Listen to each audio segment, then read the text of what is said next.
And while it is absolutely imperative to keep in mind the racial and socioeconomic disparities in this disaster, I do have a bone to pick with people in the comments sections who are feeling particularly righteous from their armchairs while misdirecting their righteous indignation in all the wrong places.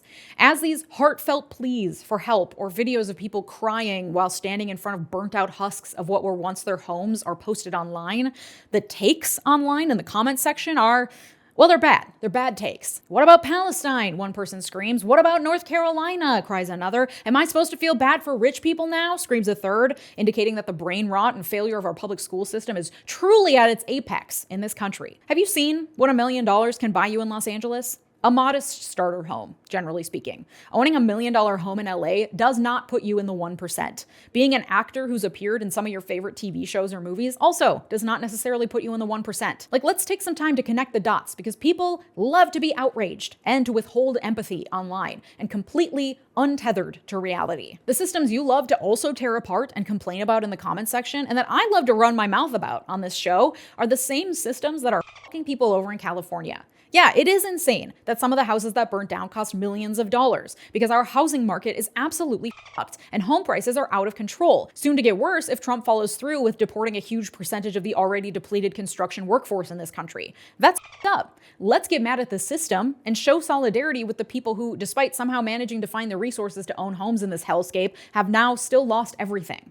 Yeah, it is wild that someone can be a celebrity and also be serving you coffee, because AI and media conglomeration means that actors and artists are getting royally fucked by big business, and smaller studios can't exist or thrive, and the pay for actors and others involved in the TV and movie industries has been pushed ever downward. That's up.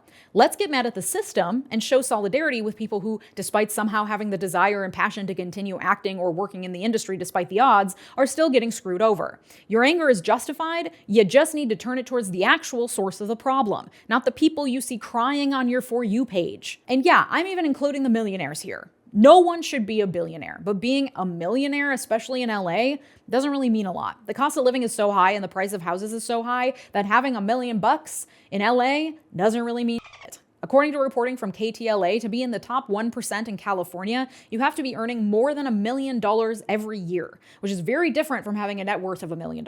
Now, of course, if you do have a net worth of $1 million, you're far and away much richer than a huge swath of the American population. But, and maybe this is a hot take given the comment section I've seen and my own comment section, being mad at millionaires also isn't the answer. Someone's worth $10 million, God bless, especially an actor who's making movies, hurting no one, whatever. Again, your anger is valid, but it is misplaced. Getting mad at someone because they're wealthier than you is a waste of energy. The difference between $1 million and $1 billion is about $1 billion. The difference between some millionaire actor's wealth versus Elon Musk's $400 billion is about $400 billion.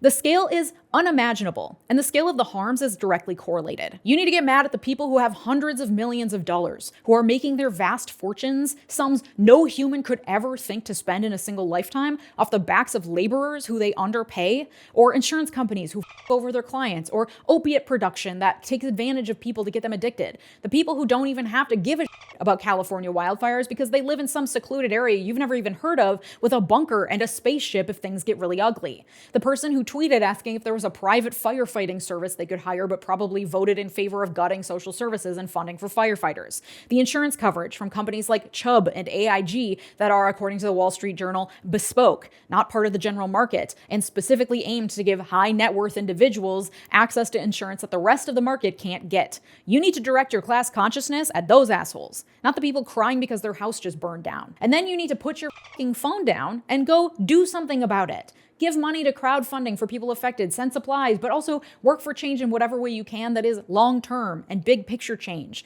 If politics is your thing, working towards ranked choice voting and getting rid of winner-take-all systems would allow for the flourishing of third parties and better representation at the state and local level, and that change could eventually gain momentum and go national. Pushing for greater state laws controlling money and politics could create national momentum too. If there's a specific issue you're passionate about, like abortion access, go volunteer to actually do something about it. Be a clinic escort, donate, join a local activist organization and protest or sign petitions or door knock or lobby your elected officials. Go do something. And you have the time and energy if you're sitting there lobbing hate comments at strangers on the internet. Don't lie to me. Get some therapy and then go actually make change instead of pontificating from your armchair. You are helping no one.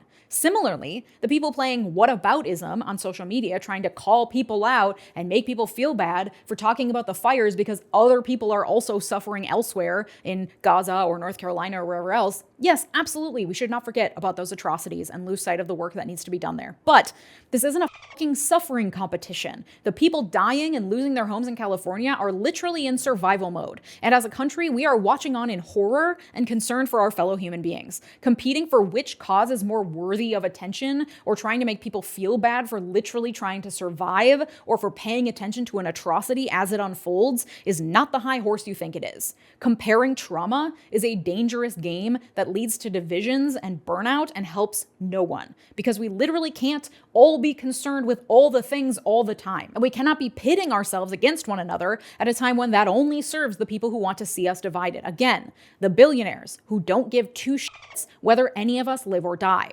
There is space in our hearts for California and for Gaza, but you cannot expect the world to ignore the other atrocities happening, especially when they're in our backyard, to focus on one singular atrocity because you've deemed it the worst. Your anger is justified, but it is targeted at the wrong thing. Absolutely keep talking about Gaza or North Carolina or Sudan or whatever is the thing you're most passionate about. But be sure your anger is directed at the actual causes and not spread across social media at strangers on the internet who you've decided aren't paying attention to the correct things. Always remember to be punching up. Eat the rich.